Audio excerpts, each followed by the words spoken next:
Bismillahirrahmanirrahim. Assalamualaikum warahmatullahi wabarakatuh.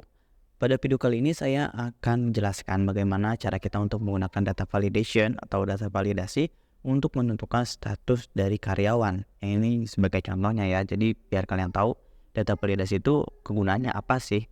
Nah, sebelum itu kalau misalkan kalian pengen belajar yang lebih dasar daripada ini seperti rumus dasar dari Google Spreadsheet atau misalkan format teks atau bagaimana cara membuat spreadsheet, kalian bisa melihat video saya yang sebelumnya ya. Jadi ini adalah pembelajaran yang sudah lanjut dari yang sebelum-sebelumnya. Oke, sekarang kita langsung aja ya ke tutorial bagaimana cara menggunakan data validasi. Sebelum lanjut, jangan lupa untuk di-subscribe terlebih dahulu. Tutorial mudah langsung bisa, pasti memudahkan. Nah, yang pertama, di sini saya sudah mempunyai tabel. Di sini tabel karyawan, ada kelaminnya, ada lama kerjanya. Di sini saya ingin memberikan status, misalkan statusnya di sini karyawan, kontrak atau probation. Nah, kayak gitu. Nah, tapi saya nggak mau nih kayak ketik manual, terus nanti ya kalau ketik manual misalkan diwarnain satu-satu, itu saya nggak mau kayak gitu. Saya pengennya di sini nanti kalau ada drop down panah, nah nanti kita bisa pilih. Jadi misalkan karyawan nanti warnanya hijau, kalau misalkan kontrak nanti warnanya putih, dan kalau misalkan probation nanti warnanya kuning. Nah, itu kita bisa gunakan cara itu di data validasi. Nah, lalu bagaimana caranya? Sekarang yang pertama itu di status ini kita tandai. Ini sel yang ingin kita gunakan data validation. Di sini nanti ada dua cara ya. Nah, yang pertama ini gini. Kita pilih ke data. Di data silakan pilih validasi data atau data validation kalau memang misalkan menggunakan Google Spreadsheet bahasa Inggris. Kita klik, lalu di sini di sisi kanan ini akan muncul aturan seperti ini. Kita tambahkan aturan. Nah, ini kan udah ada nih ya di sini. Nah, di sini kalian bisa pilih antara drop down atau drop down dari rentang. Ini juga banyak yang lainnya, tapi kita sekarang cuma ngebahas yang ini aja, yang menggunakan panah aja untuk memilih pilihan yang telah kita tetapkan kayak gitu ya. Nah, ini yang pertama kita pakai yang ini. Di sini misalkan tadi warna hijau itu untuk karyawan. Yang warna putih ini saya ingin buat karyawan kontrak. Lalu kita tambahkan item lainnya warna kuning untuk yang percobaannya atau probation. Kita langsung buka ke opsi lanjutan.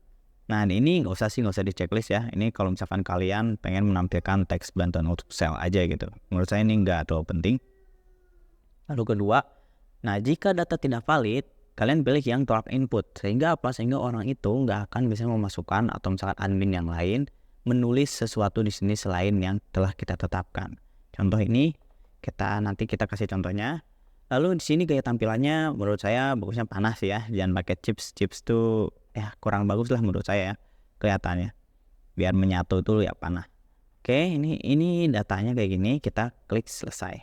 Nah, nantinya kalian misalkan di sini Fauji udah lama kerja 5 tahun, maka statusnya misalkan karyawan. Kalian tinggal klik di sini maka akan muncul pilihannya. Lalu kalian masukkan karyawan. Tuh jadi warna hijau. Kontrak putih. Probation jadi warna kuning. Ini contohnya kayak gini. Kalau misalkan ada orang di sini memasukkan, misalkan admin, misalkan status yang lain, kita klik sini akan muncul seperti ini pelanggaran. Nah, jadi ada masalah. Karena apa? Di sini dikasih tahu yang boleh masukin itu cuma karyawan, kontrak atau probation. Jadi kalau misalkan kalian ketik karyawan itu masih bisa masuk. Tapi kalau misalkan ketikan yang lain itu nggak bisa. Ini cuma 3 ini aja. Kita klik OK. Nah, yang kedua sekarang misalkan kita ulangi lagi ya, kita pakai pilih yang list. Delete. Kita pakai drop down list. Nah, list itu biasanya kayak gini. Di sini udah aja nih pilihannya. Karyawan,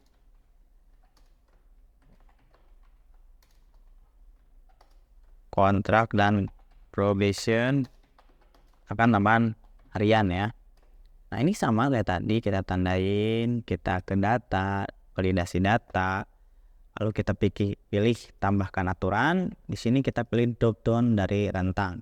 Nah, ini akan muncul sel. Nah, sel inilah yang nanti kita pilih rentangnya dari mana. Yang ini.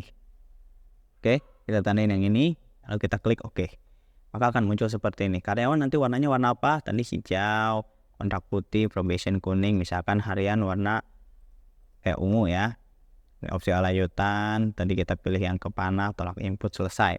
Maka nanti di sini akan muncul sama seperti itu. Nah, kayak gitu.